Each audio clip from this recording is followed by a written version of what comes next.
Hi and welcome to Sound Rehearsal Studios News Episode 8. I'm Anthea Palmer. Today I want to tell you about 3 of our fabulous clients and what they're up to. Also I want to just tell you about an experience I had in relation to some crowdfunding or a crowdfunding project, and just something to be careful of. And also a very special studio rehearsal offer, which is just for people on the mailing list. So look out for that, it's a good one. So we've had Dream on Dreamer in the studios for 2 lockouts, I think, over about the last month. And these guys are pretty hard workers. They've got a lot going on in Australia till the end of the year, but next year they're on a really big US tour, which I think starts in January. And you can see all the dates and the places that they're playing on their website if you're interested, and that's great to see. That's going to be a great experience for them. Branch Arterial have been great clients of ours for years, and they have just had a little break and lost and replaced 2 members, but they're coming back in full force. They're getting ready for quite a big support, which is with Flyleaf from the USA, and that's at the Hi-Fi Bar on the 16th of August. No secret that I'm a big fan of Riot in Toy Town, and we were really excited to have the guys in our own recording studio, Studio 17, last week, and they've just recorded what will be 2 singles that'll be released soon. So as soon as there's something to listen to, I'll let you know. We're really excited about that. Can't wait to hear how it comes out. Just wanted to tell you about a little situation I had this week, because I think this is the stuff that's important to share.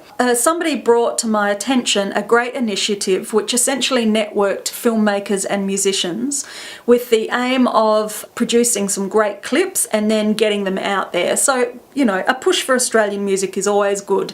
I thought, no, sounds like a good initiative, and I'd be happy to share that with the mailing list.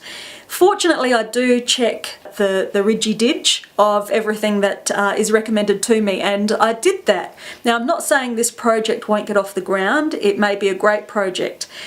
But when I researched it, I realised that they're actually looking for funding on Pozible, I think on Pozible, or one of the platforms at the moment. So what that tells me is that the project is in its infancy. They obviously haven't got funding yet. And even the amount that they're requesting to me seems very low. So unless there's additional money coming in, I think they've underestimated what it would cost to get a project like this off the ground, in my opinion. So next time you see an opportunity, it's really good to research it before you get excited, before you start submitting and thinking about it, spending your energy on it. Have a quick research. It's well worth doing.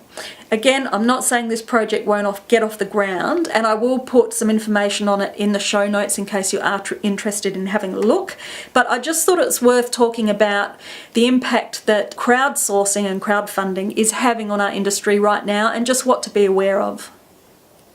If you're trying to get or wanting to get media for your band, since the last episode of news, I did release a tips video, and that talks about how to put together a press database, which is a really useful, valuable tool. It really is. So if you go to soundmusicbusiness.com, it's episode 8. It's just a 5-minute video, worth having a look, just so you can start thinking about how you're using your press contacts, or if you're not using them, how to get them and start using them. I know on the weekends it is hard to get your butts out of bed when it's cold, out of bed or off of the couch, but it is time to get some weekend rehearsals going. So we've got an August special. Right through August, if you pay $90 on the special upfront, which is the price of 2 weekend rehearsals, you can rehearse any session on the weekend in August. So if you used every rehearsal possibility, that would be 9 rehearsals for the price of 2. And if you're doing the Saturday-Sunday thing, we're happy to lock out for you, meaning you can leave your gear in, set up overnight. So great opportunity, jump on it. You just need to say that you've seen the news video special. Let's call it the news video special. So thanks for watching Sound Rehearsal Studios News Episode 8, and onward and upward.